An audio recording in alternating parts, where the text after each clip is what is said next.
Hello again to all my food warriors and welcome back to the channel. Today we are making a classic Roman dish, Gnocchi al Forno. This is my version of this dish. We first had this dish in a beautiful family-run trattoria in Rome a number of years back, and we brought that inspiration back home, and this is kind of my variation of that. So, to the family who ran that trattoria, this is dedicated to you. What I have here in my pot, this is a big Dutch oven. I've got 1 pound each of lean ground beef, lean ground pork, lean ground veal. And this is how I start all of my meat-based sauces. So we are going to first make a beautiful meat ragu similar to the Ragu alla Bolognese that you can find, again, in full detail, episode 54 on the channel. And so what we're going to do here is we've got a little bit of a kind of an advanced version of this. So we've got our meat already browned off. All I have in this pot is about 4 or 5 tablespoons of a good extra virgin olive oil. I have, again, 1 pound each of my ground veal, ground beef, and ground pork. And we're just going to get this back on the heat and right underway. There we are. All I've added to this is just a little bit of salt and pepper, no other seasonings, nothing else. So we're going to pick it up right from there. I've got my beautiful slab of pancetta, always in the fridge and ready to go. And all I want to do here is I just want to cut off maybe 2 or 3 slices, and these are about 1/4 of an inch thick, and I always cut this off my big roll, and this way, there we are, it's always ready to go back into the fridge and ready to go for the next recipe. So all I'm going to do is just peel off the casing here. This is all a natural casing, and so I'm going to pull this off. Definitely don't want to eat this. That's just for the seasoning of this beautiful classic cured meat product. This is the belly of the pig that has been salted and air dried, and all I'm going to do with this, these are 3 slices that are about 1/4 of an inch thick. All I'm going to do with this is I'm going to cut this into a relatively fine dice. Now, in my version of my Ragu alla Bolognese, and I get it, Bologna is not in the same region as Lazio or Rome is, but there's a lot of similarities in terms of that rich, meaty ragu within the region of Lazio as well. In my version, there's the 3 kinds of meat. Each one gives something different to the dish. And then we always have a cured meat product here as well. So whether this is pancetta, whether this is guanciale, I always want to have something in there to give it a little bit of a salty, savory note that I definitely miss when it's not there. So I'm just going to cut this up into kind of 1/4 inch matchsticks, and then from there we're just going to dice this up. So I will take care of this, and I will see you back in exactly 1 minute. All right, we are back. We've got our pancetta beautifully diced up, and what we're going to do is throw this right into our Dutch oven here. We don't really want to get a whole lot of color on this, but we do want the fat from that pancetta to render off into the dish. And there is as much goodness in the fat here as there is in the actual meat itself. And I always like to add at least 1 cured meat product into my ragus. It gives it a beautiful savory note that you just can't replicate by adding fresh meat. And so this is not meant to be added as a protein per se, but really more of a seasoning. So while this is starting to heat up and cook off, we've got our vegetables. So I have here the start of my sofrito in my little handy chopper. Sometimes I use my food processor for this when I don't want to use a box grater. We're a little bit short on time today, and so we wanted to speed things up a little bit. I've got 2 large carrots. I've got 2 baby zucchini. I've got 4 or 5 cloves of garlic, and I've got about 3 or 4 ribs of celery in here as well. And all I've done is I've cut this up into relatively uniform pieces, and this is really going to be kind of a paste that flavors the dish and lightens the dish by bringing sweetness and a good bit of fiber to the party as well. The only thing I haven't put in here by way of my vegetables is my onion. This is a large white onion. All we're going to do is we're going to dice this up. The reason why I don't put the onion in here, a lot of the juice tends to leach out of the onion, and it tends to overpower the rest of the vegetables in the sofrito, and so we're going to keep this separate as we cut this up. There we are. And we're just going to cut this up into a kind of medium dice. keep in mind this is going to be cooking away, simmering away in the oven for the next 2 hours, and so we don't need to cut this all that fine. Anything left over here in terms of the end of the onion, we will just cut this up as well. There we are. But as long as it's relatively small, this will just melt away in that low oven over the next 2 hours. There we are.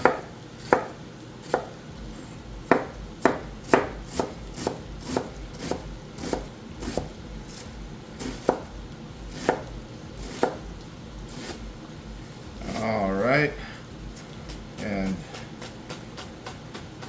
just a little end of the onion here. There we are. Get a couple of these guys on the board. All right, now the other thing that we have here that we're going to add to this is our ever-present chili pepper. We just want a gentle hum of heat, and so we're only going to add 1 chili pepper here. This is a big pot, and so 1 chili pepper. Even if we add the seeds, which we do regularly, we want the full impact of the pepper. It's not going to be all that hot. So what we're going to do is just add all of this again into our pot. Our onions, our chili pepper, seeds and all. There we are. And to this, we're going to add the rest of our vegetable sofrito here.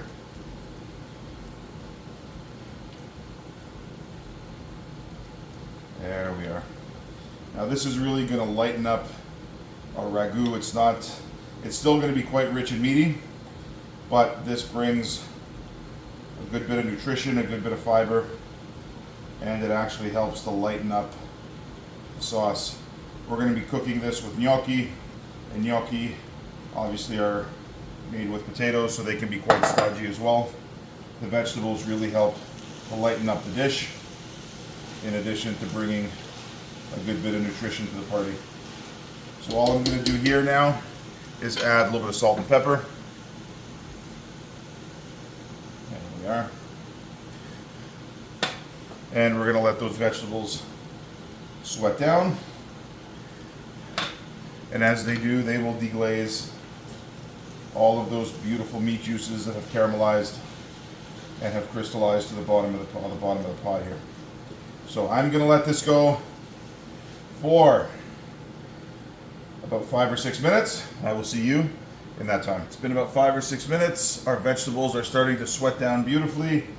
They haven't taken on any color, but they've started to release a lot of their liquid into the bottom of the pot. And what we've done here is we've been able to deglaze all of those beautiful meat juices that have been stuck to the bottom of the pot. We have now about 6 ounces of a dry white wine. And all I'm going to do here is I'm just going to pour this into our handy chopper bowl. We're going to give this just a little bit of a swig around. There's absolutely no reason why any of those vegetables should go to waste. And there we are. I'm just going to throw this in. And what this is going to bring to the party is a little bit of acidity, a little bit of fruitiness, in addition to that which we're going to get from our jarred tomatoes. So we're just going to give this a quick stir, and then we are going to add our tomatoes in there as well. There we are. Oh, the smell of this is absolutely fantastic. This is an Orvieto that I'm using today as a white wine. Oh, just the smell coming off that pot is absolutely fantastic. So what we're going to do now is we're going to get our homemade jarred tomatoes. If you don't have these kicking around the house, by all means, you could use a good quality passata, or even a plum tomato that's canned, a good quality canned plum tomato or crushed tomato. I'm going to add a few of these jars in here. There we are. I'm telling you, when tomatoes are in season, it's one of those things that we do every year or two, and then we have them ready to go all year round. These are crushed San Marzano tomatoes, and in here to flavor our crushed tomatoes, I have some parsley, some basil, and some celery. Now we're going to yard all of those vegetables out. We're not going to eat those. Those have already given all of their flavor to our tomatoes while they've been aging in the cellar. There we are. And now what I'm going to do is give this about a good half a jar's worth of water as well.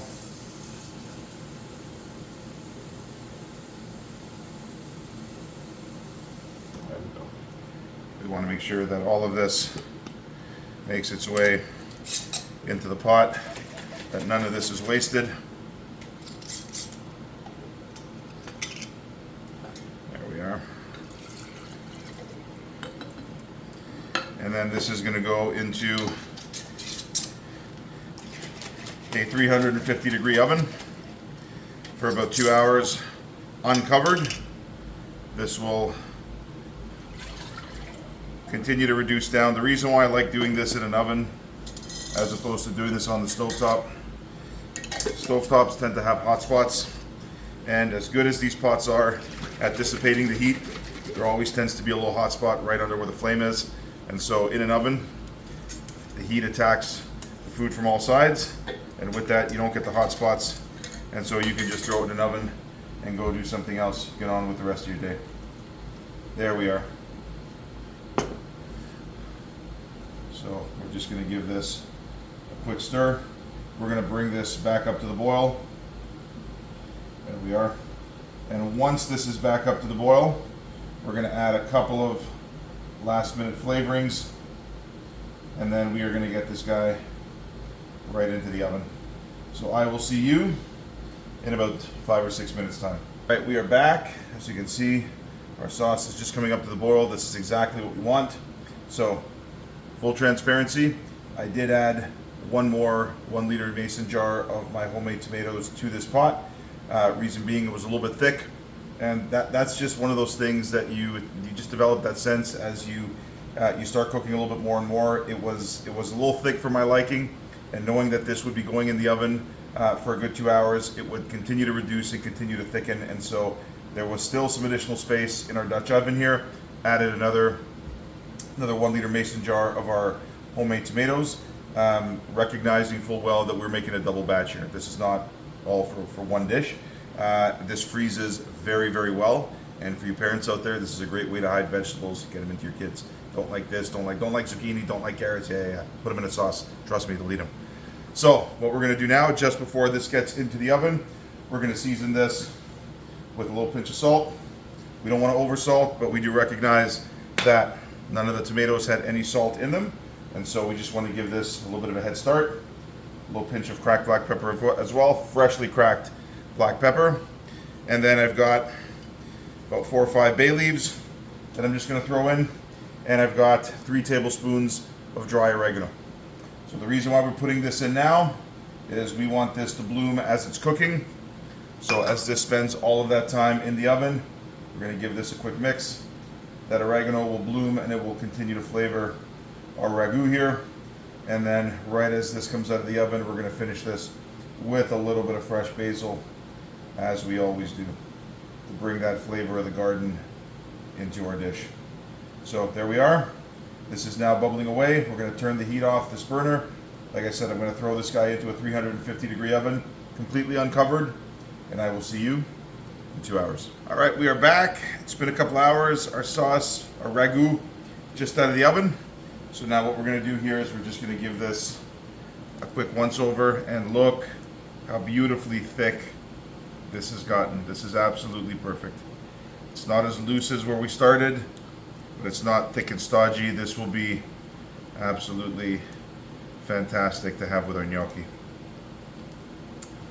And so all we're going to do now is we are just going to finish this up with some last minute seasonings. Give it a quick taste to see where we've gotten. We've got a pot here, boiling salted water. What we're going to do is we're going to get our gnocchi started. So this is 1.5 kilos of a good quality. This is a commercially made gnocchi. Yes, we've made gnocchi at home several times, but it's been a busy day and we didn't have time to make gnocchi today, and so we're going to use this brand, which is a brand that's made in Italy. Really, really good quality stuff. So we are just going to drop this into our boiling water here. And the thing to remember with gnocchi is they do not take a long time at all to cook. Literally 3 or 4 minutes, these will float to the top when they're ready to go. And that's how we know they're done. As soon as these float to the top, we want to pull these out of the water. We don't want these to sit in our salted water any longer than necessary. And the reason being is they will soak that water up, and obviously not something that we want to have. We don't want waterlogged gnocchi. We want gnocchi that are beautifully light, beautifully pillowy, and that still have the ability to both thicken and absorb some of the sauce that they're cooked in. And so what we're going to do here is we're just going to give this a quick taste.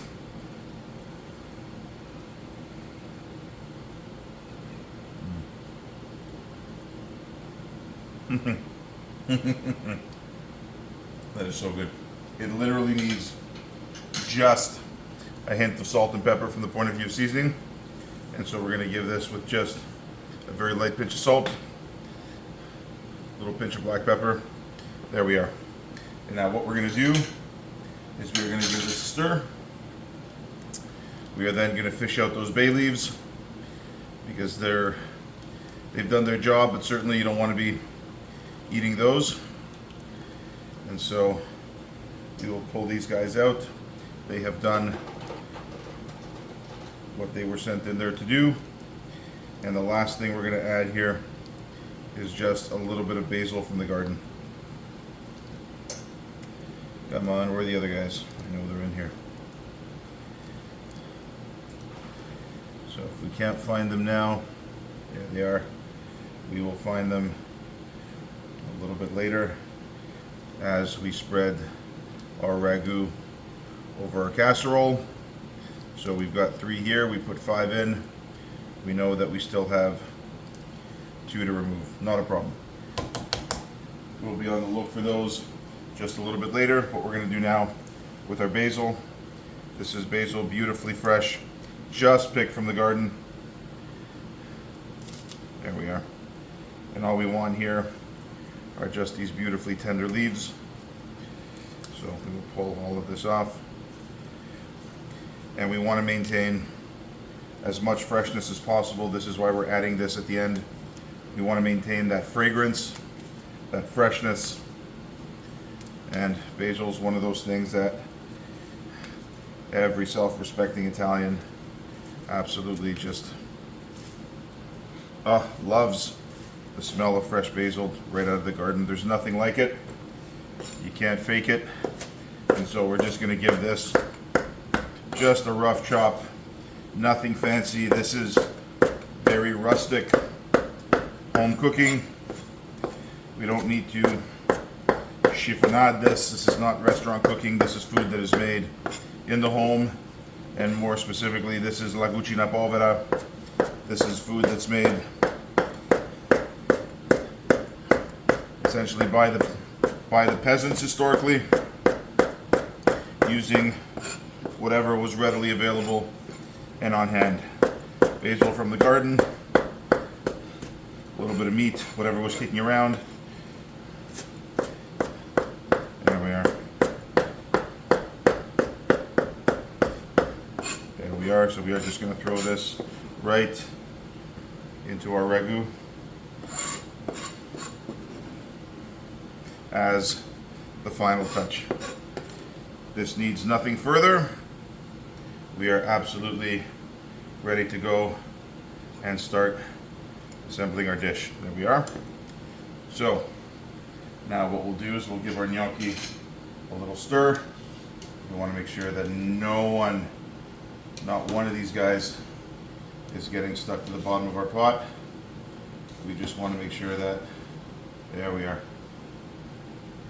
They are all free to float to the surface when they are done. So we're going to give this one final stir, and then we are going to start assembling our casserole dish.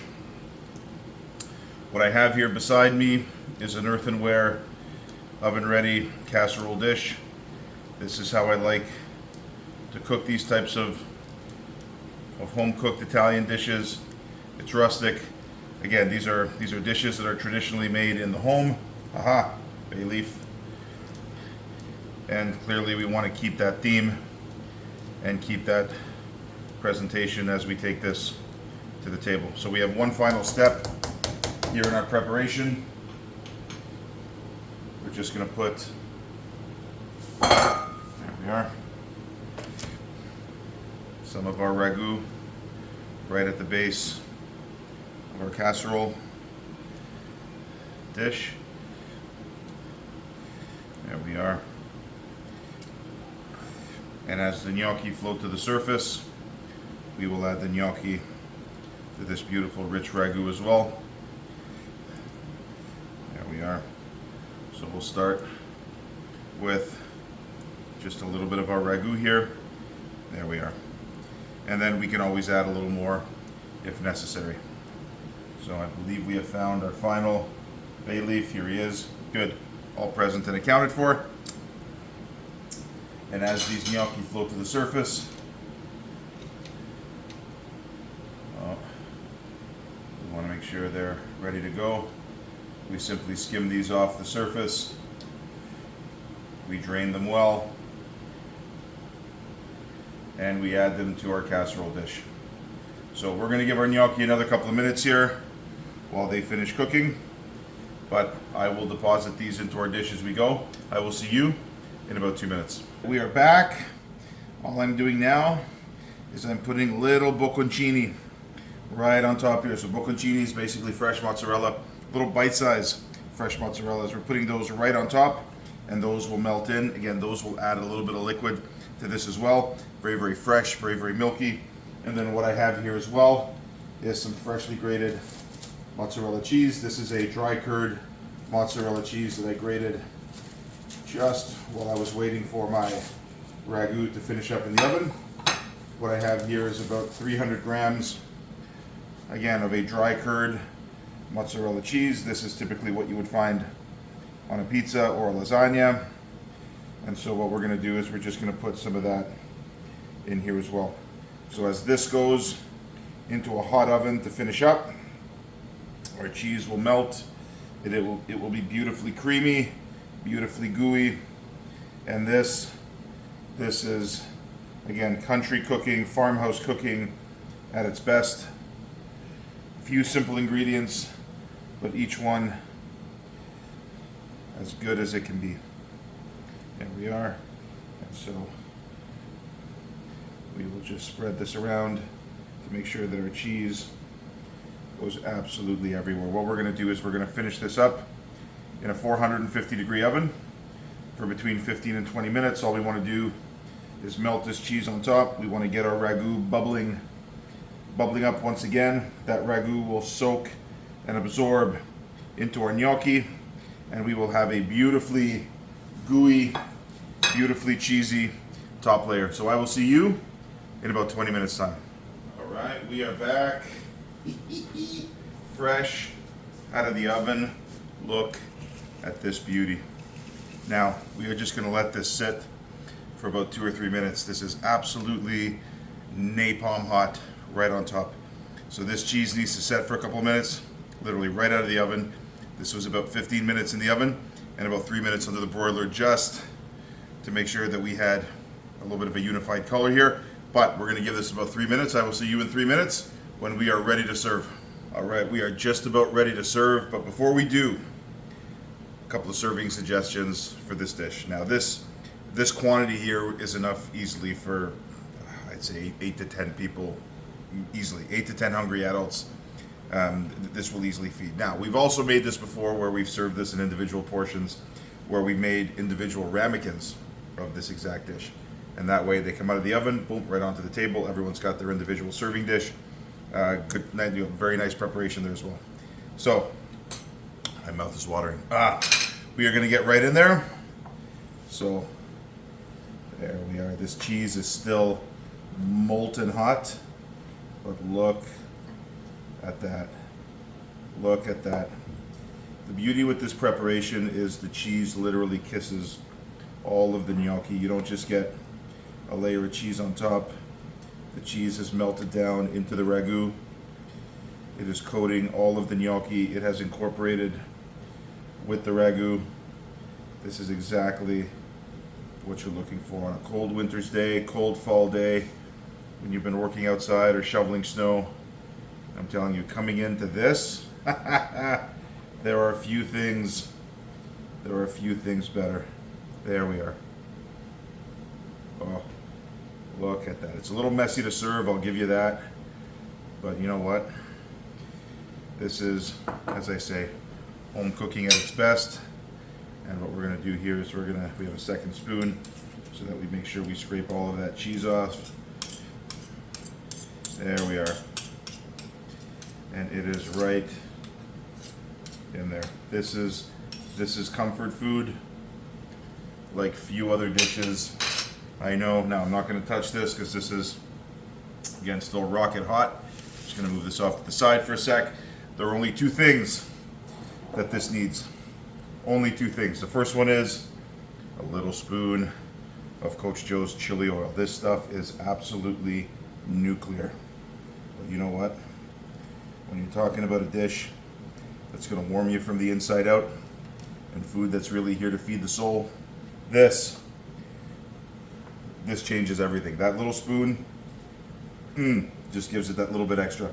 And as always, we're going to let it snow as if we don't have enough cheese already, with a little bit of freshly grated pecorino romano, as is traditional in Rome and certainly the surrounding region of Lazio. There we are. Let it snow. Let it snow. Ah, there we are. I know we're in the middle of summer here, but every once in a while I crave these comfort food dishes, and this is just one of those that absolutely hits the mark every single time. Oh, there we are. All right, we're going in. We are going in.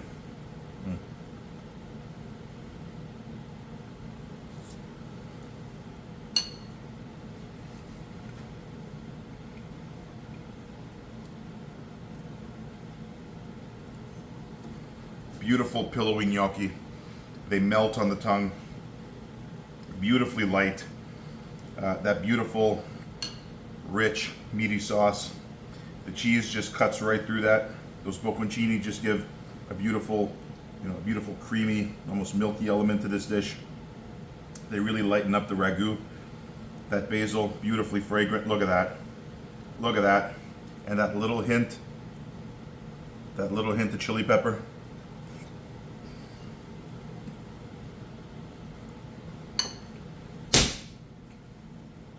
I love it. Absolutely fantastic. I do hope you try this. This will absolutely become one of your favorites. Absolutely become one of your family's favorites. As always, do like and subscribe if you find the content useful. Do share the content, as that is what we're all about. And this is Coach Joe saying I will see you on the next one.